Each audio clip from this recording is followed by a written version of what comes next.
Hello दोस्तों, उम्मीद है आप सभी की जेएसएससी सीजीएल की तैयारी बहुत अच्छे से चल रही होगी। एग्ज़ाम का फॉर्म जो है वो आप लोग भर दिए होंगे और मन लगा के पढ़ाई कर भी रहे होंगे, क्योंकि इस बार हमारा ये आखिरी मौका है और इस बार आर या पार की लड़ाई है।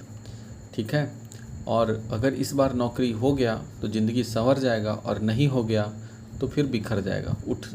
गिर कर उठने का मौका भी नहीं है इस बार। आप ऐसा समझ करके पढ़ाई कीजिए। ठीक है, हर एक पॉइंट को आप टच कीजिए, ज़्यादा सेट लगाइए और क्या कीजिए कि प्रैक्टिस हमेशा करते रहिए, रिवीजन करते रहिए। ठीक है, हम लोग इस एग्ज़ाम की तैयारी में अपना जो है वो हम लोग सोहान लागेरे चल रहा था हमारा। ठीक है, सोहान लागेरे कविता में हम लोग देख रहे थे खोटा गीत जो हम लोगों को 10 पढ़ना है उसके बारे में। इसमें जो सोहान लागेरे का संपादक है वह है दिनेश दिनमणि। कौन है? दिनेश दिनमणि। ठीक है, दिनेश दिनमणि के द्वारा ये पुस्तक का संपादन किया गया है और इसके दिनेश दिनमणि जी का पूरा नाम हम लोग जानते हैं दिनेश कुमार दिनमणि। ठीक है, और ये जो दिनमणि जो है वो इनका उपनाम है और इसके मुख्य संकलनकर्ता जो हैं सोहान लागेरे पुस्तक के मुख्य संकलनकर्ता शेखर सरदेंदु जी हैं। कौन है? शेखर सरदेंदु। ठीक है, अब हम लोग चलते हैं कि ये जानते हैं कि इसका प्रथम प्रकाशन कब हुआ था। इसका प्रथम प्रकाशन 2006 में हुआ और इसका द्वितीय प्रकाशन 2019 में। प्रथम प्रकाशन सोहान लागेरे का 2006 में और द्वितीय प्रकाशन 2019 में। और इसका प्रकाशक जो है वो पृथ्वी प्रकाशन है। पृथ्वी प्रकाशन के द्वारा इसका प्रकाशन हुआ। इसमें जो अपनी बात लिखने वाले हैं तो अपनी बात इन्होंने लिखा है शेखर सरदेंदु ने। किसने लिखा?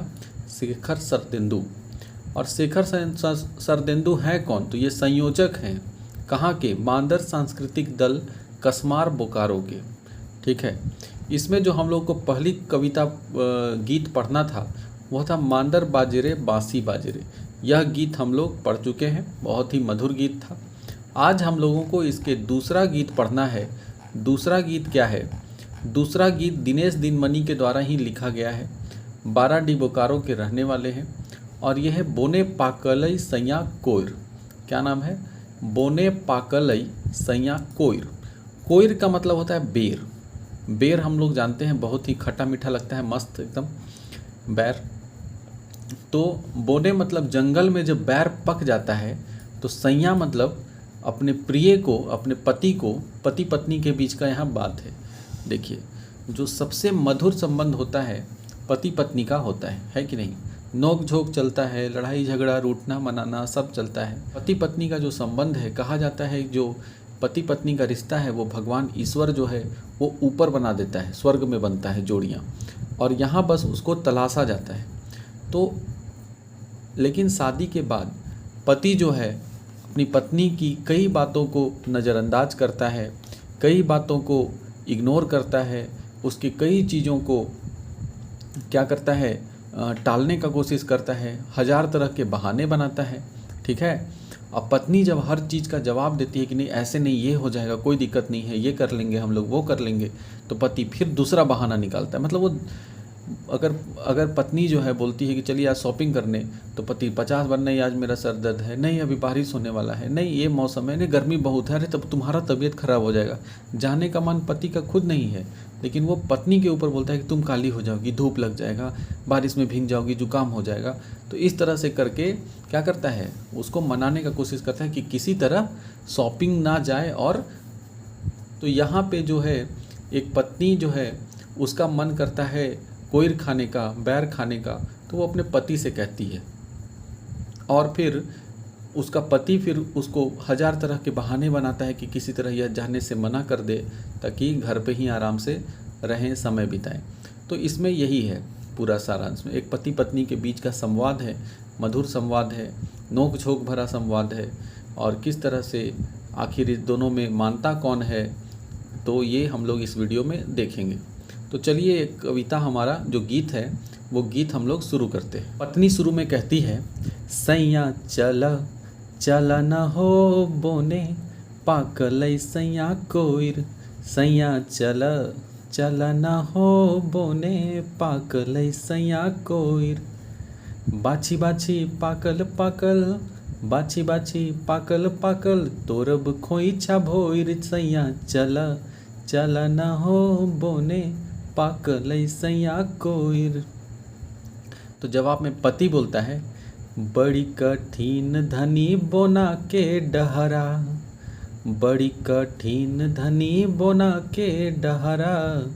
तो पत्नी वो जवाब में बोलती है, हंसैते खेलैते संगी बीततै डहरा, हंसैते खेलैते संगी बीततै डहरा। गला मार बैसैया, गला मार बैसैया, हमनी हिया भोइर सैया चल, चल न हो बोने पाकल सैया कोइर। अब इतना मेरा स्वर जो है उतना नहीं है, जितना था हम जोर लगा के बोल दिए। अब समझते हैं। तो इसमें पत्नी कहती है कि सैया चला चला ना हो बोने, मतलब सैया मतलब अपने पति को बोलता है कि प्रिय चलो। कहाँ? जंगल में। क्यों जाना है? तो वहाँ पे पक गया है कोइर, बेर जो है वो पक गया है। और फिर बोलती है बाछी बाछी पाकल पाकल, मतलब हर डाल डाल पे क्या है? पक्कल पक्कल कोइर है, बैर है, उसको तोड़ेंगे। खोइछा, खोइछा मतलब क्या आता है? अचरा। अचरा जैसे कोई विदाई उदाई होता है तो खोइछा भर के दिया जाता है ना, तो अचरा जो आंचल होता है, मतलब साड़ी का जो कोरा है, किनारा है, उसको खोइछा बोलते हैं। तो खोइछा में भर के लाएंगे और मन भर के हम लोग बैठ के खाएंगे। इसलिए सैया चला चला ना हो। तो अब पति सुनता है जब ये बात, अपनी पत्नी का फरमाइश, तो अकबका जाता है कि अरे ये तो जंगल ले जाएगी, वो पेड़ पे चढ़ा के हमारा बैर तोड़वाएगी, है कि नहीं। तो बहाना मारना शुरू करता है। तो पति बोलता है तो अब रोकेगा कैसे? डायरेक्ट तो बोल नहीं सकता है। डायरेक्ट बोलने का मतलब है, भैया जान रहे हैं किससे खेल रहा है। डायरेक्ट कोई अपनी पत्नी को बोल नहीं सकता है, ठीक है, कि ना नहीं करेंगे तुम्हारा बात, नहीं तो खाना बंद, बोल चाल बंद, कुछ भी चीज़ का जवाब बंद। खाना मांगिए तो 4 बात मिलेगा वहाँ, जीना हराम। तो इसलिए पति आराम से उसको समझाता है कि बड़ी कठिन धनी बोना के डहरा, डहरा मतलब रास्ता। तो बोलता है कि जंगल का जो रास्ता है टेढ़ा मेढ़ा और झाड़ी झुखाड़ी भरा, तो वो बहुत ही कठिन है, उसमें तुम कैसे चल पाओगी? तुम्हारा मुलायम जो पैर है वो जंगल के रास्ते में कैसे चलेगा? कहीं कांटा उठा कर गया तो पत्नी बोलती है कोई दिक्कत नहीं है जी, चलिए ना। हंसैते खेलैते संगी बीततै डहरा, हंसते खेलते हम लोग बातचीत करते हुए कहाँ पहुँच जाएंगे? जंगल पहुँच जाएंगे। डहरा मतलब रास्ता बीत जाएगा। गाला मार बई, मतलब गाला मतलब होता है ना, गाला गाला कर रहे हैं, तो गाला मतलब हो गया बातचीत करना। तो बोलता है रास्ते भर हम लोग बातचीत करते करते सैया मतलब प्रिय चलो, और हम लोग जंगल से कोइर तोड़ के लाते हैं। ठीक है। तो आगे फिर पत्नी कहती है कोइरा तोड़ते जोदी, पति बोलता है कोइरा तोड़ते जोदी कांटा गड़ल हाथे, कि अगर हम कोइरा तोड़ रहे हैं मतलब बैर तोड़ रहे हैं, तो बैर का पेड़ में तो कांटा रहता है, और कांटा हाथ में गड़ गया तब क्या करोगी? तो पत्नी बोलती है कि कांटा काढ़भो सैया हमें धरी दांते, बोलती है कि कांटा जब तुमको गड़ जाएगा आपको, तो हम ऐसा ही छोड़ देंगे आपको, उसको हम अपने दांत से निकालेंगे। ठीक है। घाव देखते हैं कभी कोई फिल्म उलिम में दिखाता है कि अगर लड़का अगर चाकू काट रहा है और उसका गलती से क्या कर रहा है, उंगली सब्जी काट रहा है और उंगली कट गया, तो धड़ाक से मुंह में ले लेती है कि नहीं? वही कह रही है कि अगर आपको कांटा गड़ गया जी, तो ऐसा ही छोड़ देंगे, उसको हम क्या करेंगे? दांत से निकालेंगे। घावे लागैबो सैया पीसी बोने जड़, मतलब जंगल का जो औषधि वाला जो जड़ है वो हम उसमें पीस के लगा देंगे। इसलिए बोलती है सैया आप टेंशन मत लीजिए, चलिए हमारे साथे और कोइर तोड़ के बैर तोड़ के लाते हैं। तो फिर पति बोलता है बाघा हुंडार धनी, तो जंगल में जा रहे हैं तो जंगल में ऐसा ही थोड़े है कि हमको स्वागत करेगा सब, वहाँ तो बाघ भी रहता है, हुड़ार भी रहता है। हुड़ार मतलब एक तरह से बोलेंगे सियार बोल सकते हैं। तो बाघा हुड़ार ये सब रहता है, जानवर रहता है। धनी मतलब प्रिय, पत्नी को धनी भी कहते हैं। बोना गाजारे मतलब जंगल के, जब घने जंगल में जाएंगे तो वहाँ बाघ मिल सकता है, चीता मिल सकता है, सियार मिल सकता है, लोमड़ी मिल सकता है, भेड़िया मिल सकता है, ये सब चीज़ मिल सकता है। तो जंगली जानवर मिल सकता है। जंगली जानवर मिलेगा तब क्या करेंगे?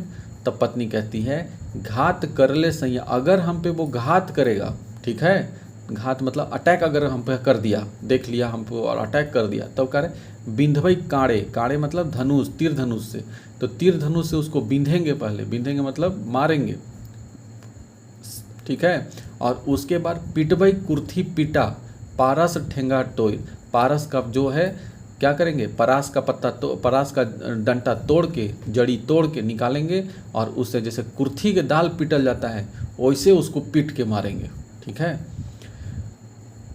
तो फिर पति बोलता है कि कोयरा खाइले धनी लागतो पियास, जब तुम बैर खाओगी प्रिय तब तुमको प्यास भी तो लगेगा, इतना नाजुक कली हो तुम, और तुम वहाँ खाओगी तो तुमको प्यास लगेगा, तो हम क्या करेंगे, अकबकाइए जाएंगे, कहाँ से लाएंगे। तो पत्नी उसको जवाब देती है झरना केर हेमाल पानी मेटैबो पियास, मतलब कि झरना जो वहाँ पानी में, जंगल में तो झरना बहता है, तो झरना का जो मीठा पानी रहेगा उससे अपना प्यास मिटाएंगे। तो झरना का पानी पिएंगे कैसे, तो उसका भी जवाब देती है दोना टीपी पानी देबो, दोना टीपी पानी देबो सरई पत्ता तोड़, मतलब सरई जो है उसका पत्ता तोड़ करके उसका टिप बनाएंगे। टिप समझते हैं, टिप मतलब जो इस तरह गुपचुप खाए हैं, अभी गुपचुप में प्लास्टिक वाला दे देता है, पहले क्या करता था गुपचुप में वो जो पत्ता रहता है, वो पत्ता सरई पत्ता तोड़ करके, लंबा लंबा पत्ता रहता है उसका, तो उस और चौड़ा पत्ता रहता है, बड़ा रहता है, तो उस पत्ता को तोड़ करके और गोल बना करके और देता था खाने के लिए, ठीक है, उसी में गुपचुप डाल डाल के। तो वही वाला पत्ता बोल रही कि वो वैसा ही टिप बनाएंगे दोना जैसा, और उसी में झरना का पानी छान के और पी करके अपना प्यास मिटा लेंगे। इसलिए आप टेंशन मत लीजिए, आप खाली चलिए तोड़ने। फिर बोलता है, पत्नी फिर बोलती है बोना मांझैरे सैया, मतलब जब जंगल में जाएंगे प्रिय तो नाना लेखे फूल, नाना मतलब बहुत तरह के अलग अलग प्रकार के फूल मिलेगा वहाँ, तो क्या करेंगे, तो जब फूल मिलेगा तोहर लागी गाथब पिया, मतलब कि तुम्हारे लिए हम गाथब मतलब बनाएंगे, गूँथेंगे, ठीक है।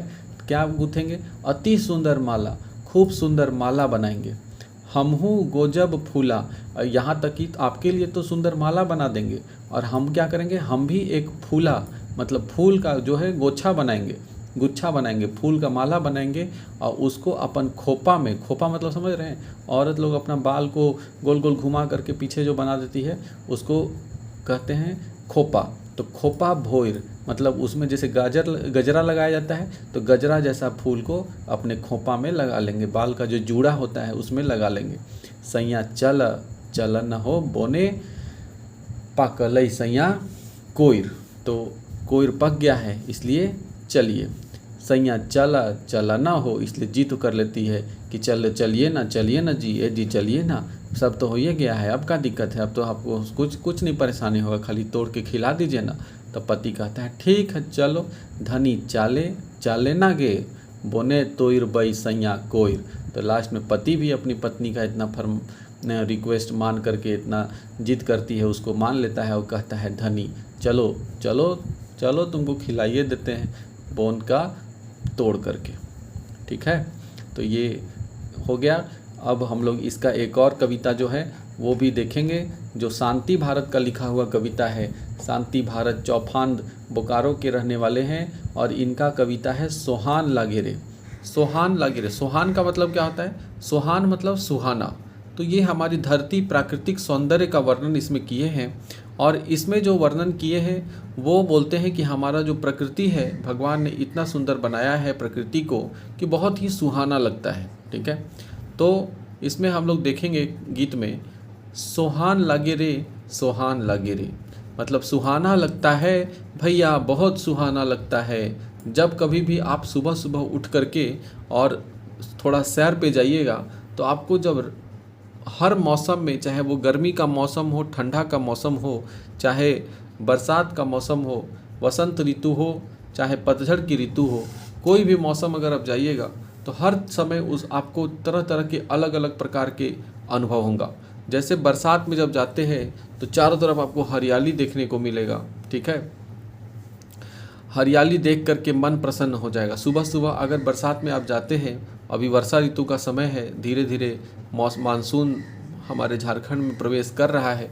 ऐसे में जब सुबह उठकर जाते हैं और हरियाली हरी हरी घासों पे जब चलते हैं तो उससे हमारी कई बीमारियां जो हैं वो भी दूर हो जाती हैं।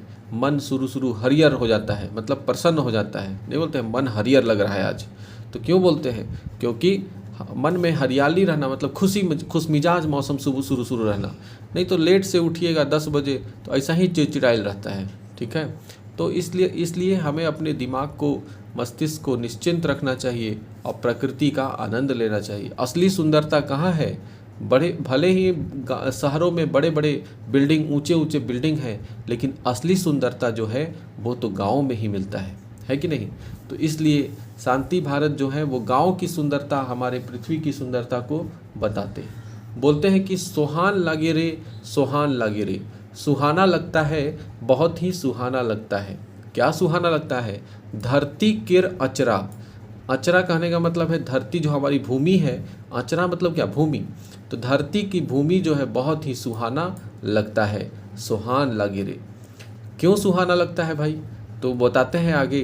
हरियर बोने शोभे, यहाँ पे हरा हरा बोन गाछ जो है, वन जंगल जो है उसके कारण शोभता है, सुंदर लगता है। झरे कहीं झरना, कहीं कहीं झरना गिरते रहता है। बहुत तरह के वाटरफॉल हमारे हैं। सबसे बूढ़ा घाघ जो है, बूढ़ा घाघ वाटरफॉल जो है, ठीक है, जलप्रपात, जो कि झारखंड का सबसे ऊंचा जलप्रपात है, तो ये लातेहार में है। और हुंडरू फॉल है, और भी कई तरह के फॉल है जो कि इतने झरने, और जंगल में जाइएगा तो छोटा छोटा बहुत झरना मिलता है, ठीक है।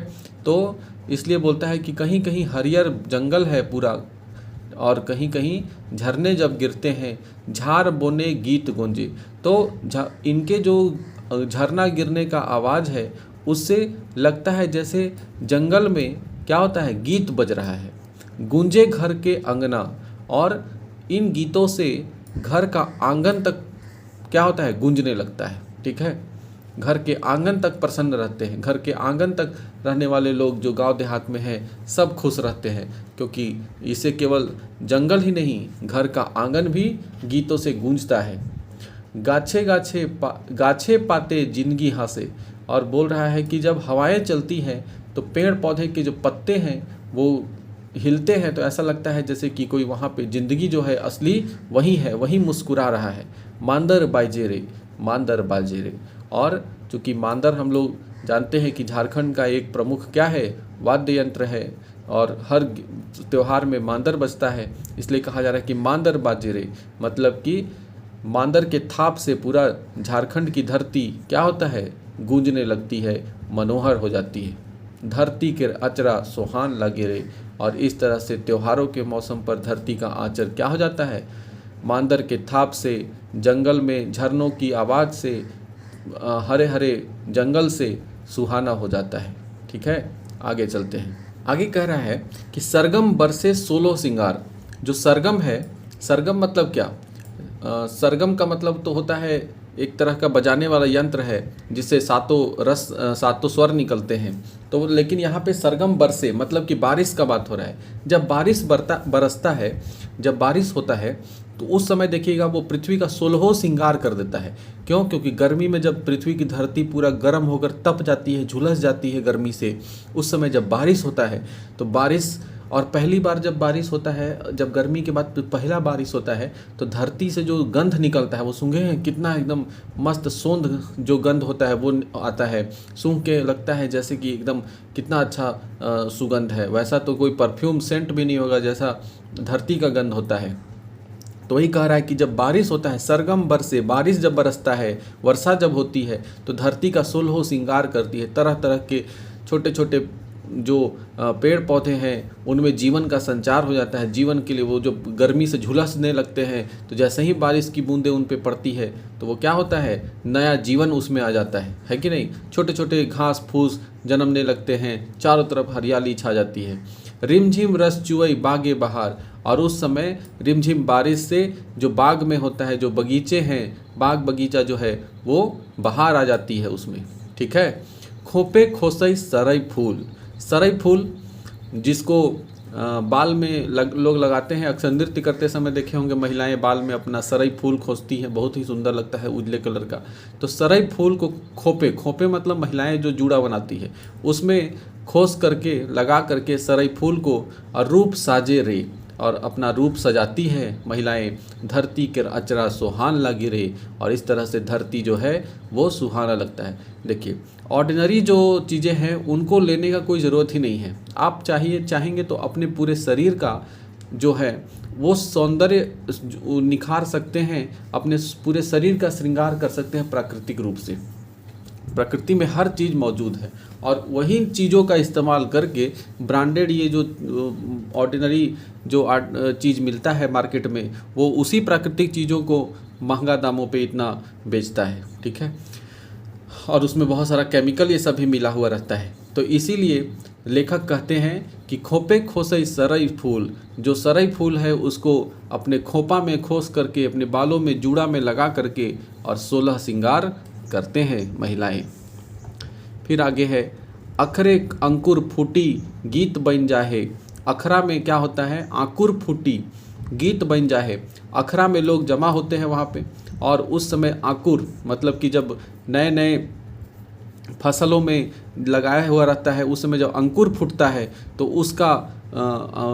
उसका खुशी प्रकट करने के लिए लोग वहाँ पे गीत गाने लगते हैं। बोली फूट मधुर मधुर पीड़ित बन जाए, और लोग जब आपस में बात करते हैं तो इतना मधुर तरीके से बात करते हैं, मिलजुल करके बात करते हैं कि आपस में प्यार बन जाता है, ठीक है, रिश्ता बन जाता है।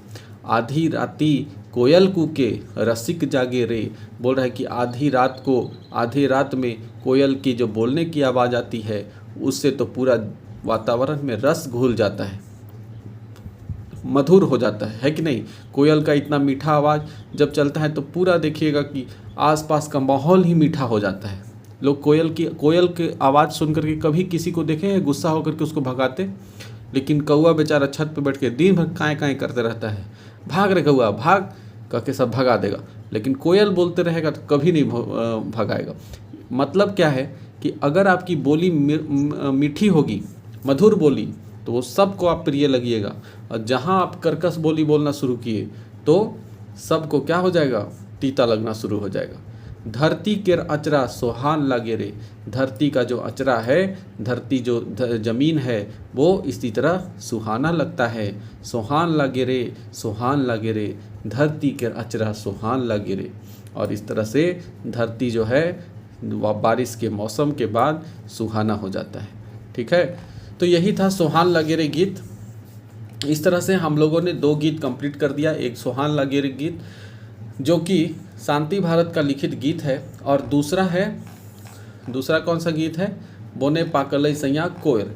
ये जो गीत हम लोग पढ़े वो है दिनेश दिनमनी द्वारा रचित। तो 2 गीत एक साथ कंप्लीट हो गया, ठीक है। इस तरह से एक ही वीडियो में 2-2 गीत करके कंप्लीट हो जाएगा, जिससे कि हमारा सिलेबस बहुत जल्दी और पूरी अच्छे तरीके से कंप्लीट हो जाएगा, ठीक है।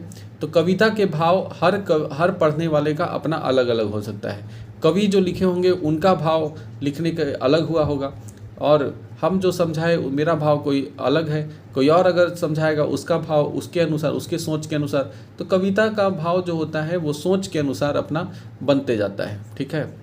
तो इस तरह से हमारा दोनों कविता कंप्लीट हो गया। आई होप कि ये वीडियो आपको पसंद आया होगा, कविता समझ में आ गया होगा। इससे बनने वाले जितने भी क्वेश्चन होंगे उसको हम लोग 1 लाइनर के रूप में ज़रूर करेंगे। फिर जब सेट आ जाएगा तो उस समय हम लोग ऑब्जेक्टिव क्वेश्चन के रूप में क्या करेंगे, प्रैक्टिस करेंगे। तो चलिए ये वीडियो यहीं तक रखते हैं। लास्ट में वही कहेंगे भैया, अगर आपको लाल बत्ती चाहिए हो तो लाल बटन को दबाइएगा, सब्सक्राइब कर दीजिएगा। धन्यवाद।